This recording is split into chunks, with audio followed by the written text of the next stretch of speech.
हम लोग आज का टॉपिक जो हमारा है वो है सुप्रीम कोर्ट में AOR.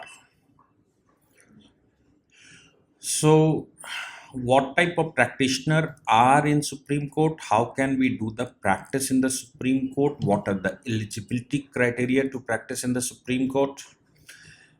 And what are the requirement to do the practice in the Supreme Court? If I am eligible to do the practice in the Supreme Court, it means that I must have to know the things, practice procedure of the Supreme Court and something else, whatever required during the practice to do the practice in the Supreme Court must know. That is why Honorable Supreme Court takes an examination. And for that, we must have to understand the practitioners' view in the Supreme Court, how many type of practitioners are doing the practice in the Supreme Court. Generally, we divide 4 type of person. If we will include the judges of the Supreme Court, then the 5 type of the people, those make the full mechanism of the Supreme Court. First, honorable judges. No doubt, they are brilliant. They must have to come through a procedure as per article of the Supreme Court, like Article 124 of the Constitution of India, that gives them procedure how they will warrant to the Supreme Court, how appointment will be take place, and so on. That is not our issue.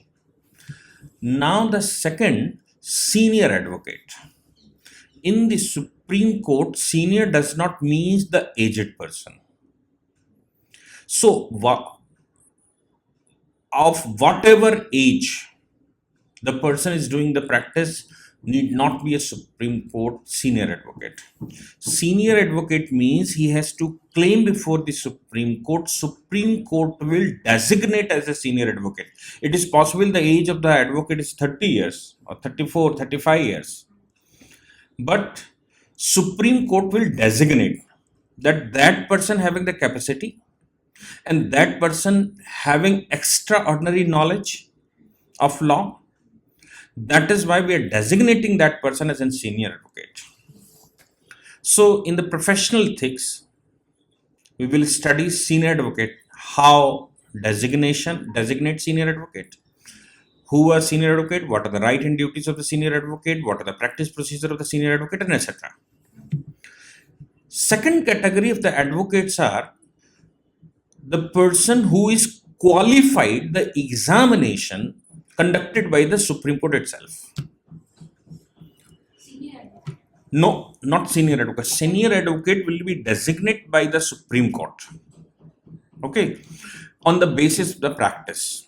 So whoever is doing the practice in the Supreme Court, and whenever Supreme Court demands an application, the person moves the application, and Supreme Court, after an analysis of personality of that advocate, cases of that advocate, and whatever the criteria they have, after that they will declare that person as a senior advocate. So as per the Supreme Court rules 2013, Supreme Court or any senior advocate, whether of the Supreme Court or in the High Court, will not file their wakalandama. They will not deal the clients directly. Yeah, senior advocate will do only one thing. They will argue before the court. Brief will be prepared by someone else. Matter will be prepared by the associated advocates, and the senior advocate will convince the court only. Okay, so after designation, they will get a special status, and in different type of petitions, we require that if senior advocate will not write, then we will not hear it in the court. Like if you want to file a review petition, if you want to file a curative petition, then there must be an affidavit by the senior advocate. Senior advocate will say that yes, there is a need of the interpretation of law. Then the Supreme Court will entertain you. Otherwise, if the Supreme Court finally decided, means this decision is the final. Supreme Court will not hear you again. So senior advocate having some values, and the Supreme Court regard the senior advocates. That if you are saying, it means something substance may be there, that is why I will hear it. Second category is the AOR. So for whatever course we are going to study, advocate on record means on the record of the Supreme Court, these are the advocates who are eligible to file the case in the Supreme Court. Without the wakalatnama of these senior of these advocate on record, we will not hear your petition. Even we will not hear your application. And this person, this advocate, whoever is declared advocate on record, will be able to access the registrar, will be able to access the point, they will file an application, they will file the petitions, they will file everything, and court will issue the notice to that advocate on record if required. Okay, so without the affidavit or without the wakalatnama of the advocate on record, Supreme Court will not hear you. Means if the senior advocate want to file the case in the Supreme Court, then the Supreme Court will not hear the senior advocate. So for that, eligibility is advocate on record.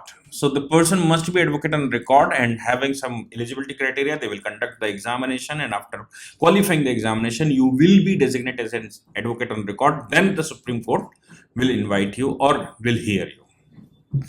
Third type of advocates are other arguing advocates. So for other arguing advocates, the Supreme Court changes the Supreme Court rules in 2017, and they said that to argue by any advocate, whoever is registered in any bar council or bar association, may appear before the court. There is no need to get the special permission or a special reference to the court of registrar or to the registrar. Otherwise, previous to this amendment, it was in procedure that whoever is not registered to the Supreme Court, either in SCBA or in advocate on record, then they have to refer the matter. They have to appear before the registrar, and registrar will permit. But right now it is not in practice. If advocate on record file the case, and any advocate, whoever is a registered advocate as per the Advocates Act, may do the argument before the court. Okay, so as in the category of these three, fourth one is the clerk.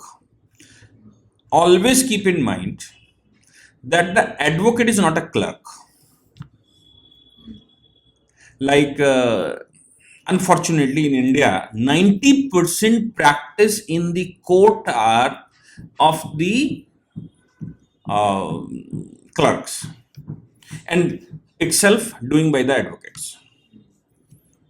And whoever is the intern is coming before us, we will teaching them the practice in procedure, but not we are teaching the court's argument law. So advocates mean they will do an argument, they will complete the procedure for the argument. But clerk is here. So every advocate on record must have a registered clerk.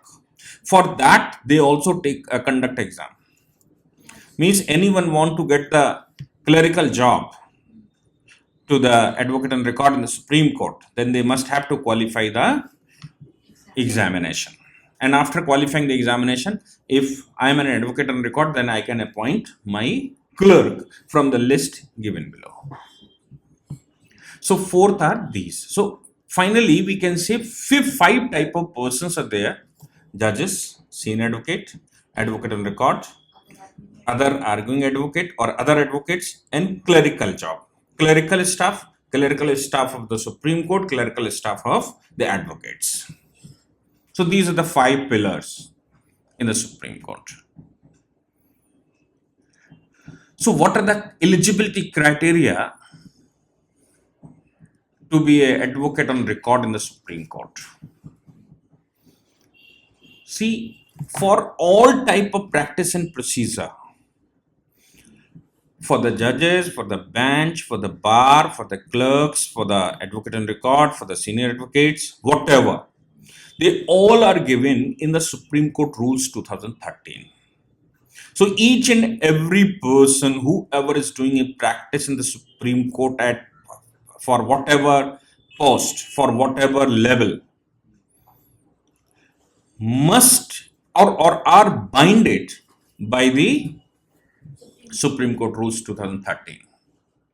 If we'll go to the part 9 of the Supreme Court Rules, there they having some schedules and procedure for the examination of advocate on record and procedure for the examination of clerical posts. So for that, what are the eligibility criteria? Every year in approx month of April, means first week of April, every year they issues a notification from the registrar's hand, and that notification will say, why? Because Supreme Court Rules 2013 having order number 4, Rule 5.1 and 5.2 and Part 9's Advocate on Record Examination Regulation 2. These are the provisions from where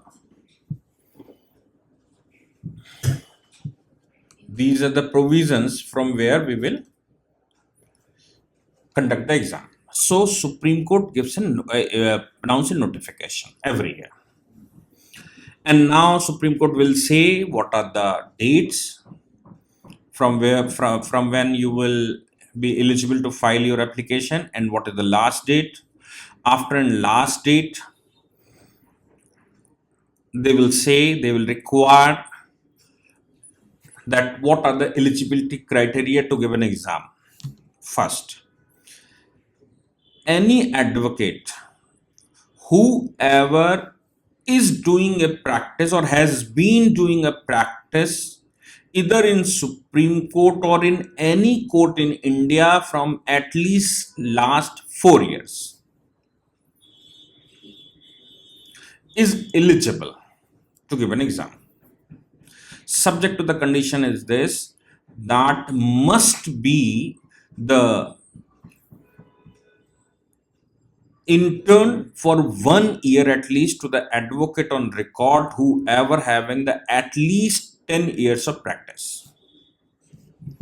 So to come to the Supreme Court, eligibility criteria are 4 years, and to give an examination you must be the practitioner in the Supreme Court, means in subordinate of any advocate on record for at least 1 year, advocate on record from at least 10 years, and you must have to do the internship for 1 year at least. And it is not open to the court, to the advocates, that whenever you approach to the advocate and you requested to the advocate, please make a certificate for me that I am practitioner of 1 year in your undertaking. No, it's not a simple process. First of all, to whomever advocate you are going to do the practice will make a certificate of a start of your practice.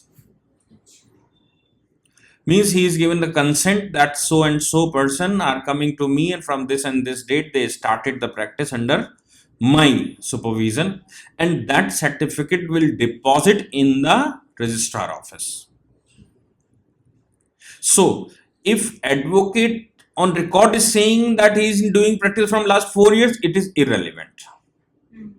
So day of practice, when you registered your application to the registrar office, is an date from where we will count your practice under the supervision of an advocate.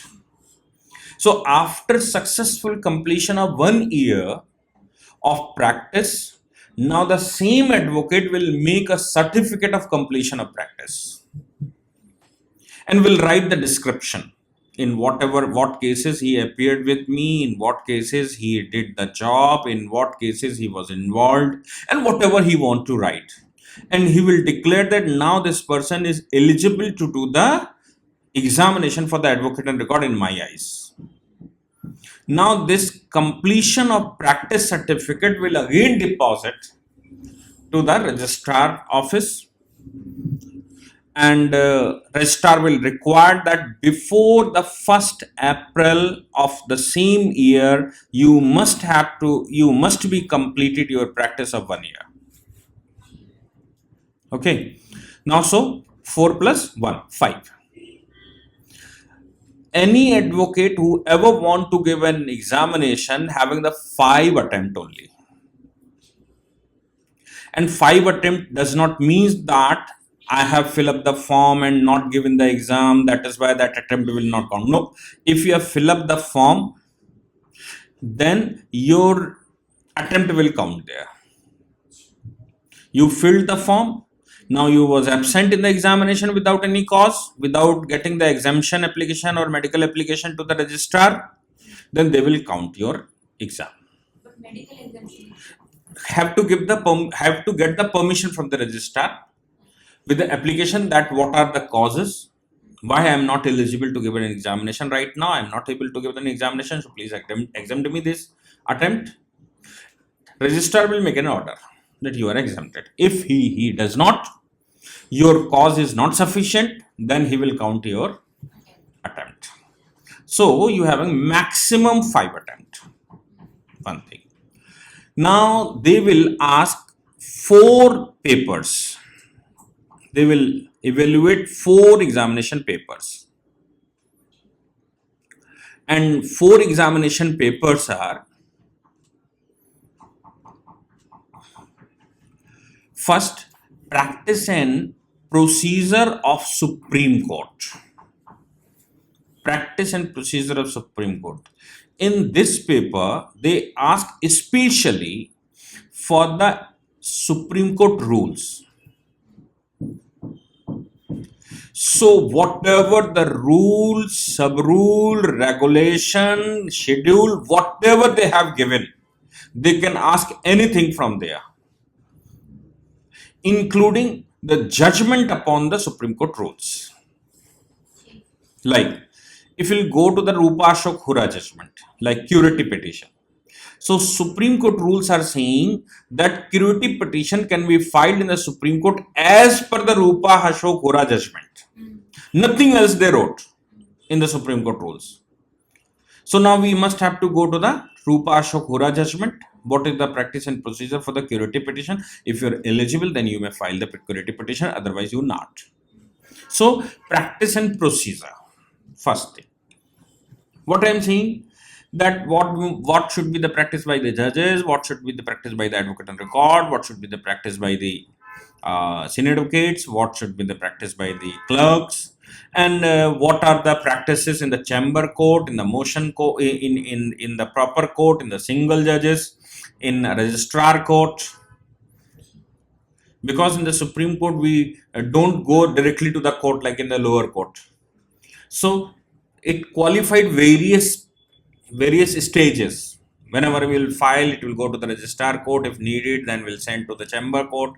Then if needed, they will send for the miscellaneous date to the Supreme Court. After miscellaneous date, Supreme Court will ask for the motion. After that motion, they will fix the proper hearing date or regular case as a regular cases. So any case must have to qualify the various stages in the Supreme Court. Finally, the Supreme Court will hear you. In practice procedure, 99% petitions are dismissed. Only 1% or less than 1% came to the regular court. That is why there are the hurdles. Must have to qualify the registrar court, must have to qualify the chamber court, must have to qualify the miscellaneous date, must qualify the motion, must qualify the other proper hearing. Then they will make an order. They will give you the full time for the argument. Okay, so all the things, if we are going to register for the advocate on record, then Supreme Court rules are our constitution.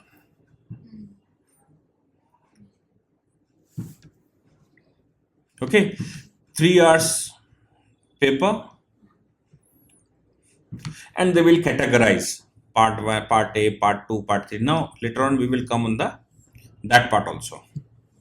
What type of questions they ask. Second paper, second day. In the second paper, they will ask to draft something. Means that is a drafting paper. They will give you a challenge. And that challenge we must have to read. Approx 20 to 30 pages paper has been given in case of drafting paper. 20 to 30 pages paper is there. Sometimes if the paper is lengthier, then they will give you 15 minutes, 13 minutes more to read the paper. Otherwise, if it is not lengthier, then they will give you the paper and will say that write these 4 petitions, draft these 4 petitions. Drafting means what type of chronological order we require, date, listing dates, rules, formats, like we having lot of type of cases. Like generally 90% cases we filed in the form of SLP, criminal or civil, especially petition. There may be the transfer petition, there may be the writ petition, civil or criminal, there may be the other petitions, miscellaneous applications, original suits, public interest litigations. So lot of type of cases are there. We are filing the bail petition, we are filing the anticipatory bail petition. Okay, so we must have to know each and every type of petition. They will ask to draft this type of petition immediately in the classroom. If you have not remembered the format of that type of application, in general we can say 25 to 30 type of petitions are filed in the Supreme Court. 25 to 30 type of petitions, including miscellaneous. And miscellaneous means nothing found anywhere, then it's a miscellaneous application. So miscellaneous application also having the format. If you go to the part 9 of the constitution of the practice and procedure Supreme Court rules, then there we will find different type of forms, that what about in this type of petition, what about in this type of petitions, and so on.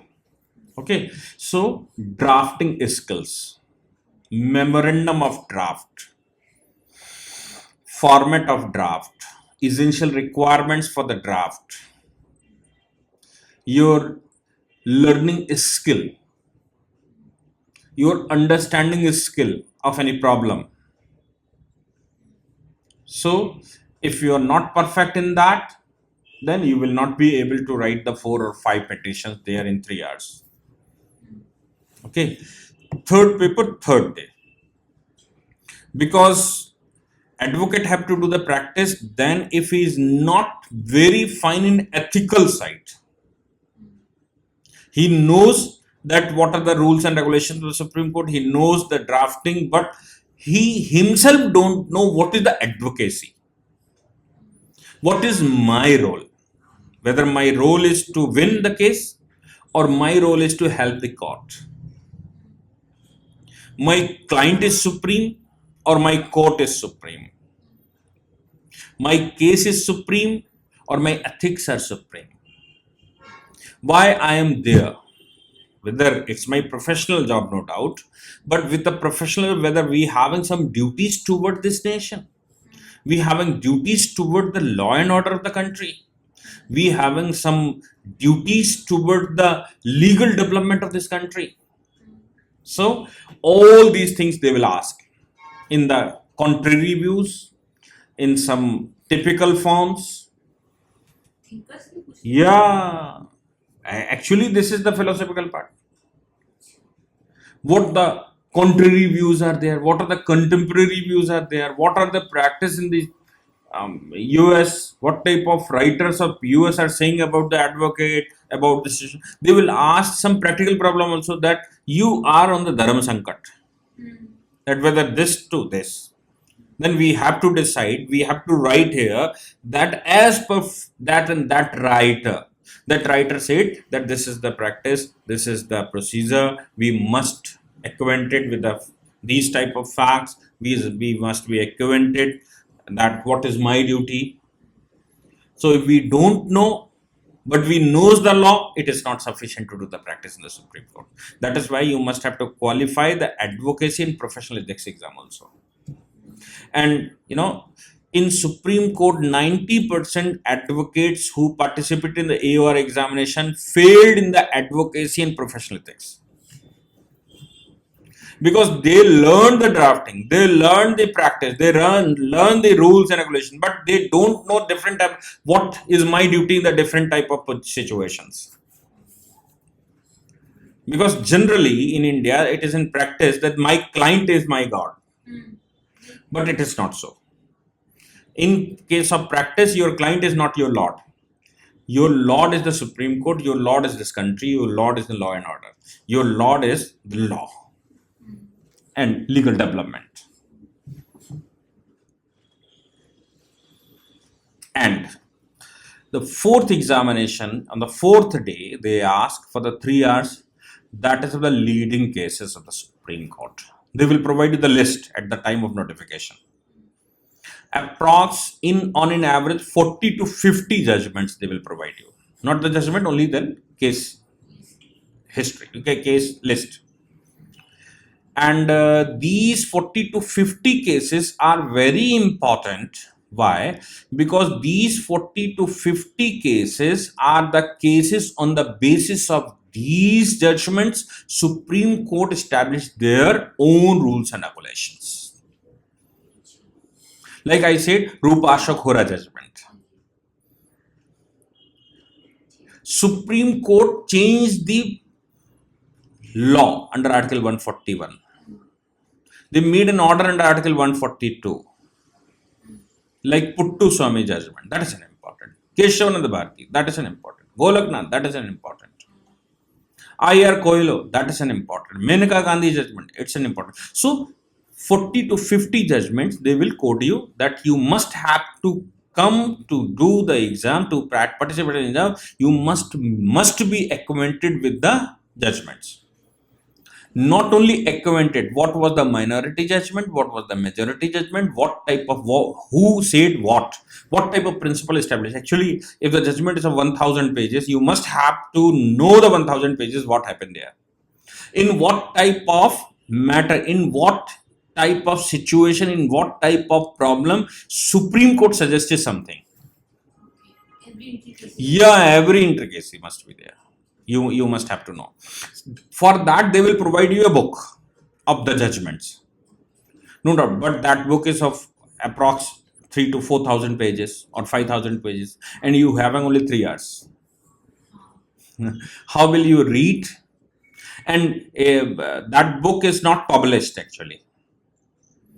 That book is not published. You must be prepared from the judgment, original judgment of the Supreme Court. They will provide you the brief for your help. If you forget something, then you may go to the book.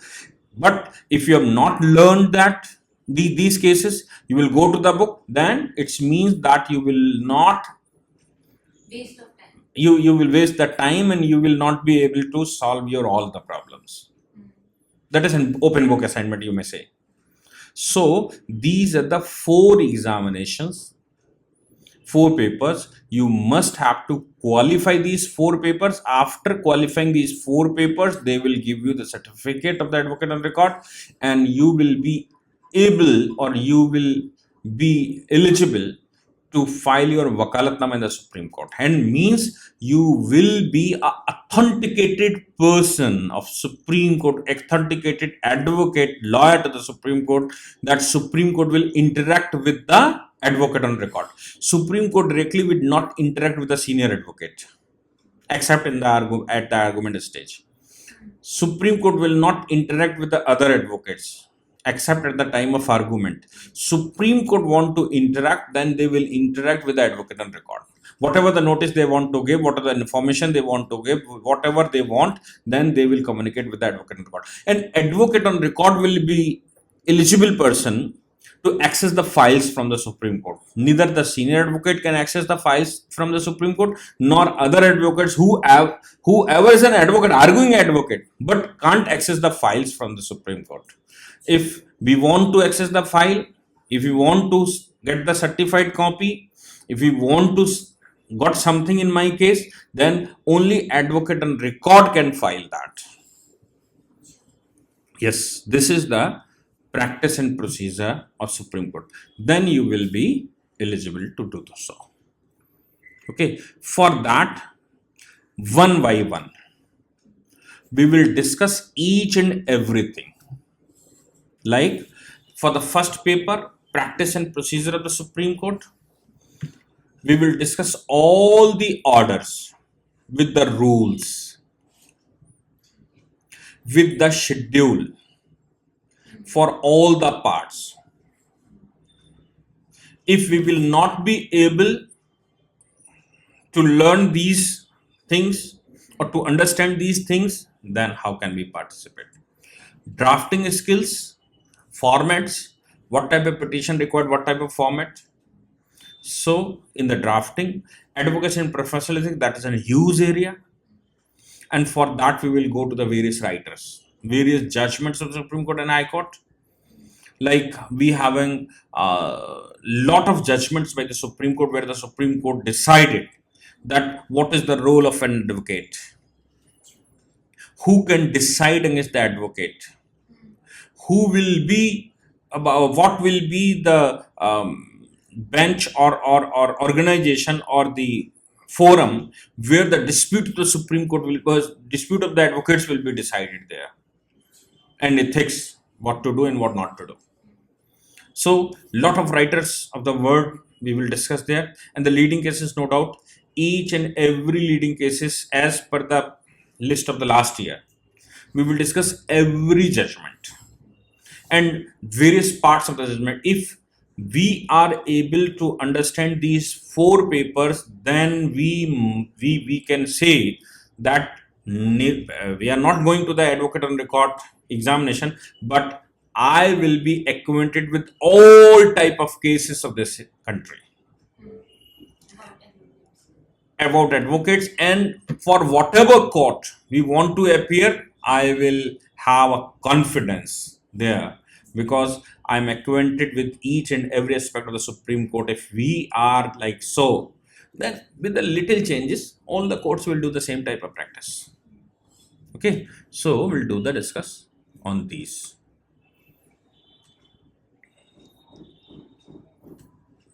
Okay.